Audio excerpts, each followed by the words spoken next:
Story 1. Abuse has persisted through generation after generation of abusive individuals. One of my ancestors locked his own son in a tower and allowed him to starve and dehydrate until he died. I broke free from this cycle, moved away from the small town where I grew up, and by bettering myself, I became the black sheep of the family. I'm fine with that. Story 2. They are the most toxic individuals you can imagine. They exhibit racism, homophobia, misogyny, white supremacy, and a cold, unsupportive demeanor often associated with extreme evangelical beliefs. Story 3. Abuse of all kinds from them. They are also addicts and alcoholics, and I want no part in that. I have low contact with them and live in a different state from them now. Story 4. My sister only cares about herself and her dating life at over 40 years old. She blamed my mom for calling her out for allowing her then-husband to molest her daughters. Because I defended my mom, she doesn't like me and has never taken the time to meet my kids. I was a good uncle to her kids when she allowed me to be. The same goes for my brothers. They are narcissistic people who only care about themselves, as does my aunt. Essentially, I've given up and decided my kids are better off not meeting them. Story 5. I left for the military and was gone for over 20 years. I stopped being part of their lives, which became clear after I moved back home. I returned for a year, and aside from the large family gatherings, I was never called, texted, or invited anywhere. I would discover at those gatherings that my cousins had all gotten together for activities, and not once did it occur to them to include me. My parents and I barely speak. Our views are at opposite ends of the spectrum, among other things. They are not the loving people I remember from my upbringing. After a year back, I left again. No one has reached out since then, except for my parents. I unfriended most of my relatives on social media, and no one has even noticed. If they have, they haven't mentioned anything. So why bother? I prefer chosen family. Story 6. It was just a dysfunctional family all around. My parents weren't intentionally abusive, but they were classic codependents. They could not stop shouting at each other, and my dad had trouble holding down a job. We moved a lot because of that.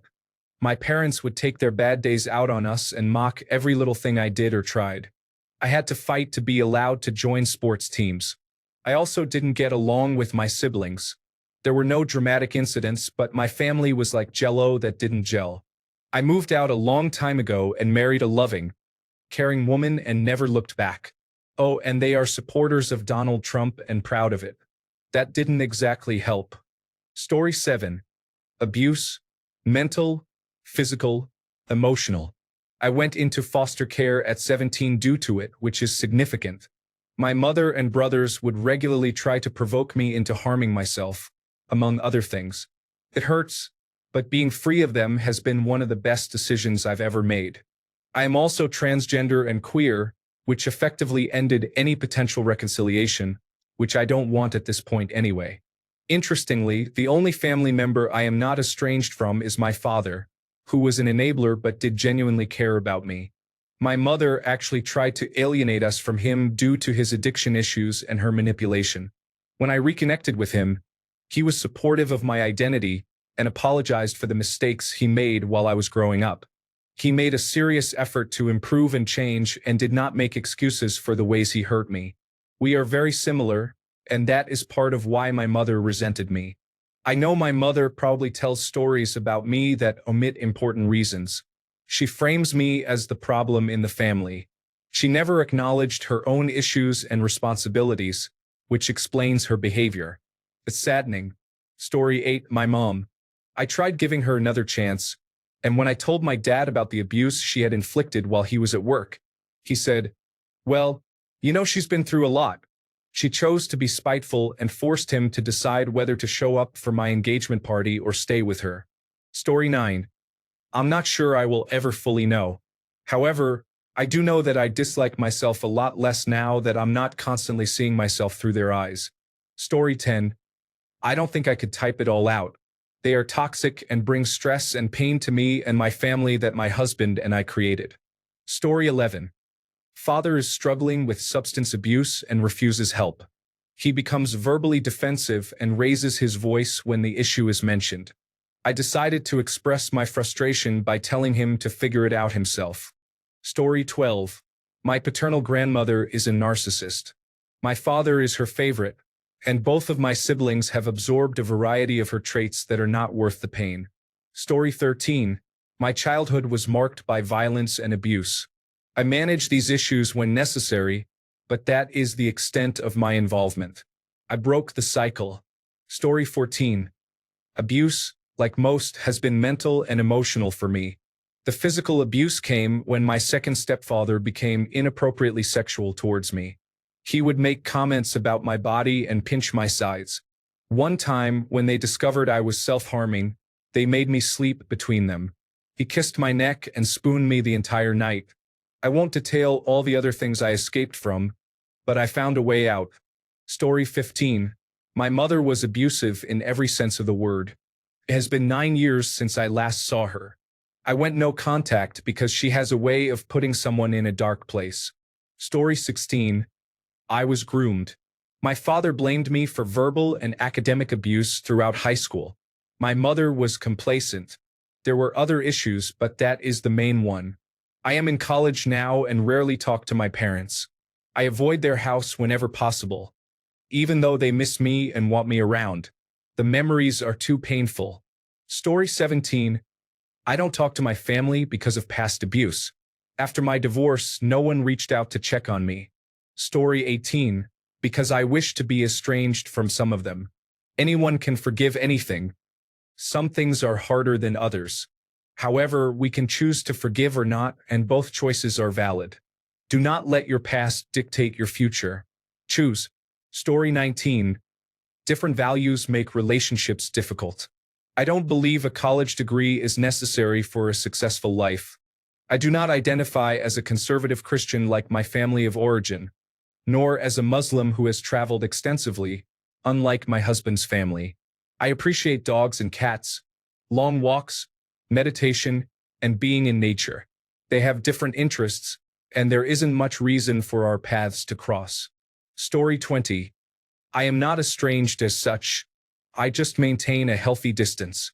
My sister is 3 years younger than I am, and she made my life at home absolutely unbearable. My parents went to live with my grandfather to take care of him, and my sister moved in with her boyfriend, so I had the house to myself.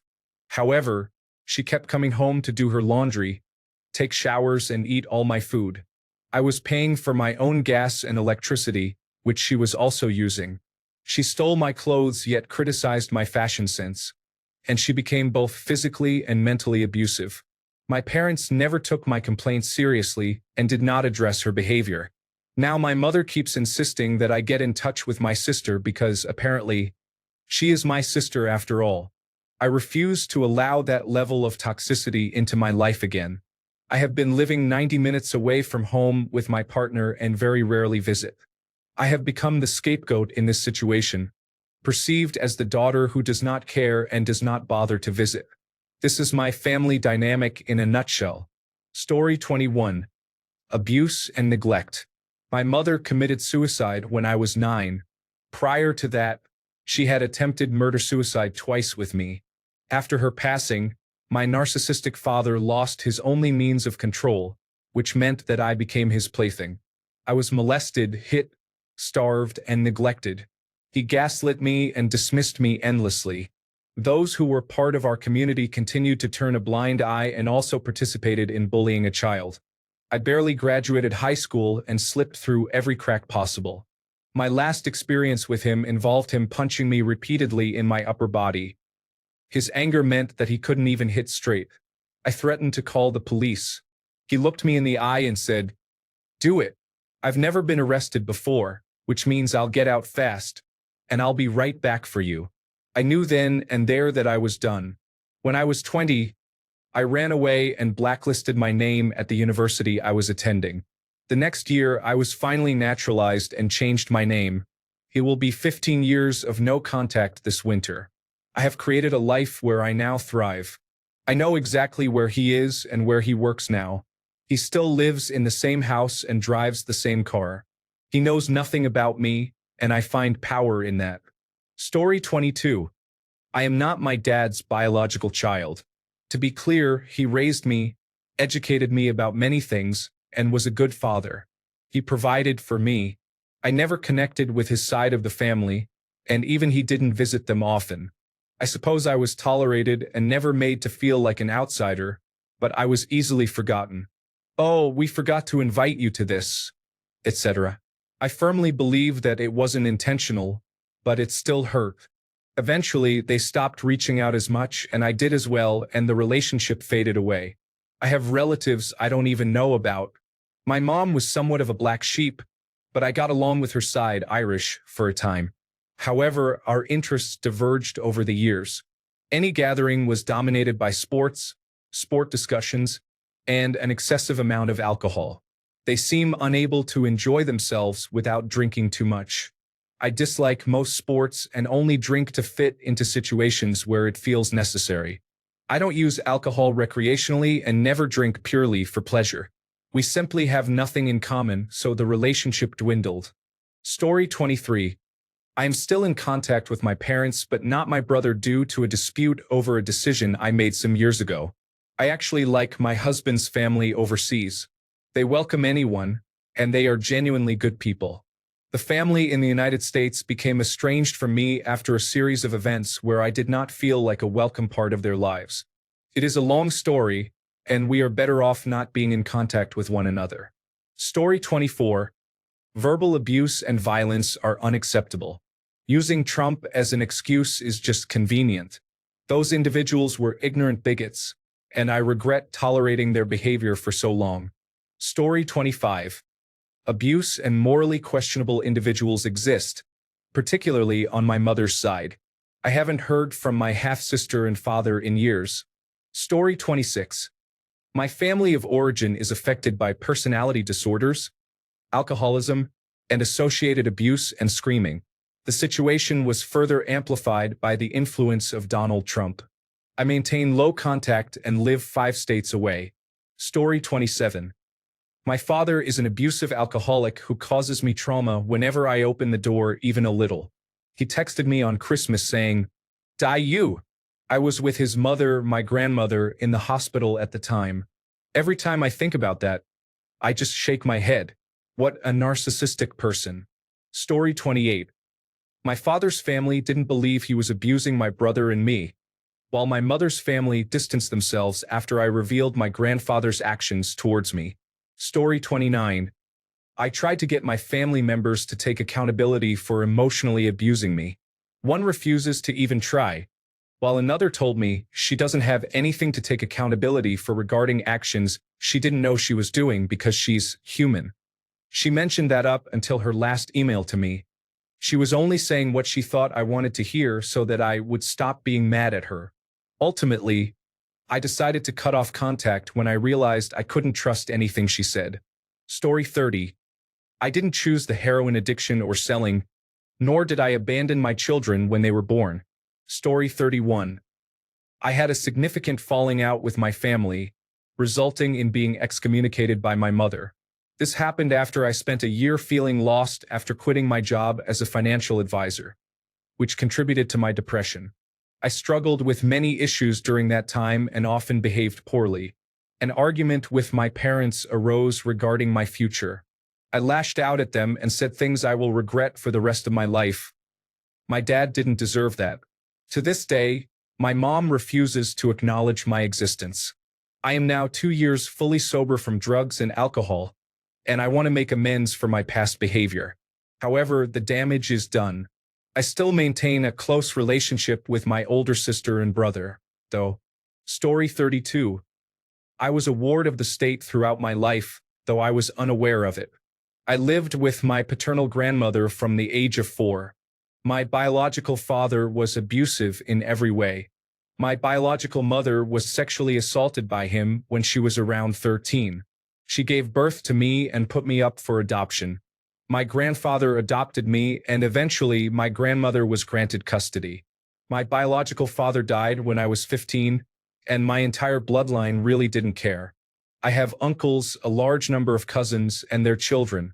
However, I do not have a phone number or contact information for anyone with the same last name as mine, except for my son. Story 33. The truth is, we have always been estranged.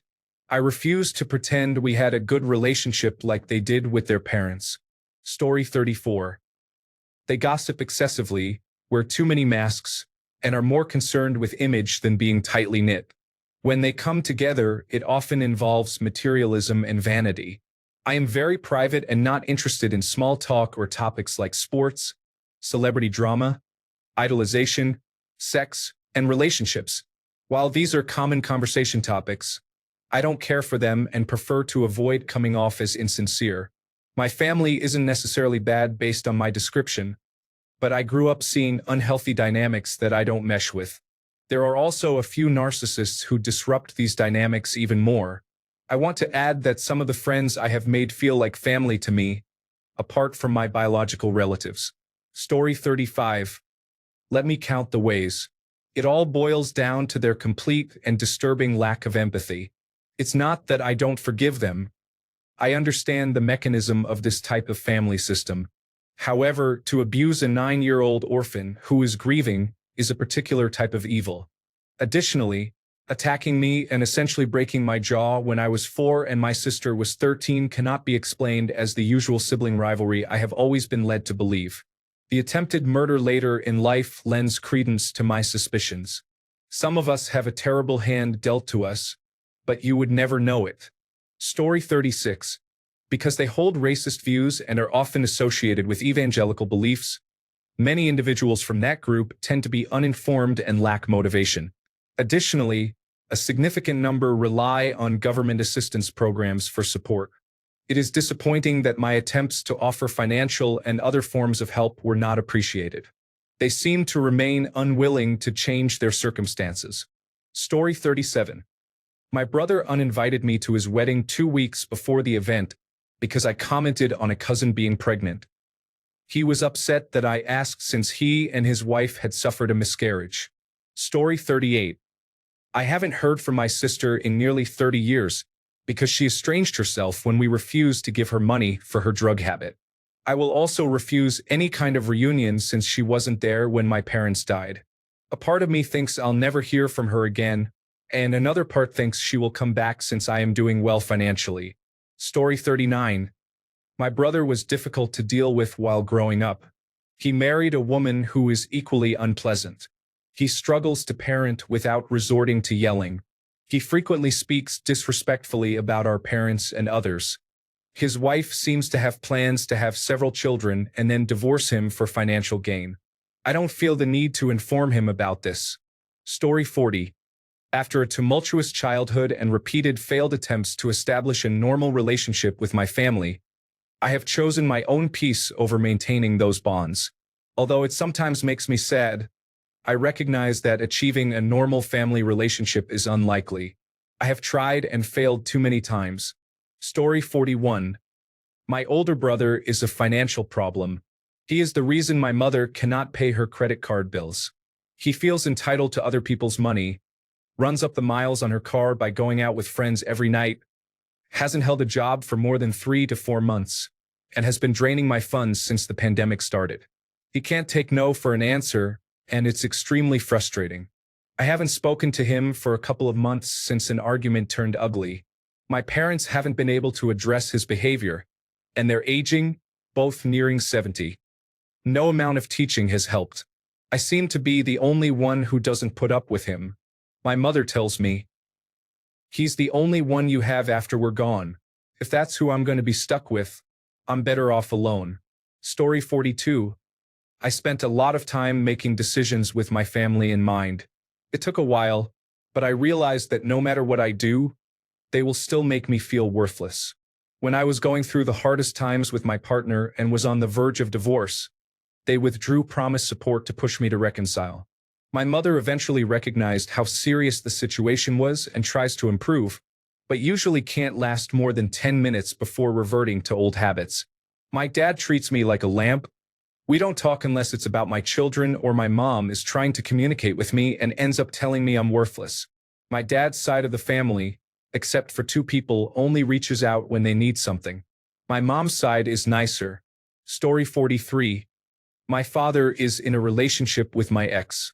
My mother has passed away, and my paternal grandparents essentially disowned me when I became an adult, before their deaths. My maternal grandparents died when I was a teenager. My aunts and uncle are difficult to deal with or live far away, and my cousins are mostly unpleasant, except for one who just had a baby and is very busy. Story 44. I called everyone out on their behavior at the family reunion. I was already estranged from most of them, but now my mom, my siblings, and a cousin I practically raised want nothing to do with me. I prefer it this way. Story 45. I was estranged from my father because he was extremely abusive. He died a month ago. I do not regret my decision, but it has cost me dearly. I couldn't see my mother for almost 5 years, and she died on Easter just as I had gotten to see her again. The extended family judges me, so I lost most of them too, along with my credibility for accusing him publicly. Story 46. My mother's cousin ran away to our house at the age of 14 because her mother's boyfriend was abusing her. Eventually, she returned home after my great-aunt ended the relationship, but Sheila never forgave her or, by extension, my side of the family. She quietly resented my parents until the first opportunity to drive us apart arose. My sister coming out as transgender and wearing a blouse to Thanksgiving dinner. When one of the younger cousins asked an awkward but easily answered question, Sheila seized the chance to declare my sister inappropriate, call my mother, and inform her that we were no longer invited to family Christmas. Since then, she has spent the decade doubling down, convincing my grandmother that all transgender women are sexual predators, pretending to be a minister without any formal training, and homeschooling the children. The specific question was, why is our cousin wearing a blouse? The obvious answer was, because they like it, but Sheila insisted it was inappropriate for the kids to wonder. Story 47. Years of neglect and self-absorption. My breaking point was when she didn't support me during a difficult time while I was helping my husband through cancer surgery and was 8 months pregnant. I could no longer endure the heartbreak, and I refused to allow that for my son. Thanks a bunch for sticking around till the end of the video. Remember to subscribe, and until next time, stay awesome and goodbye.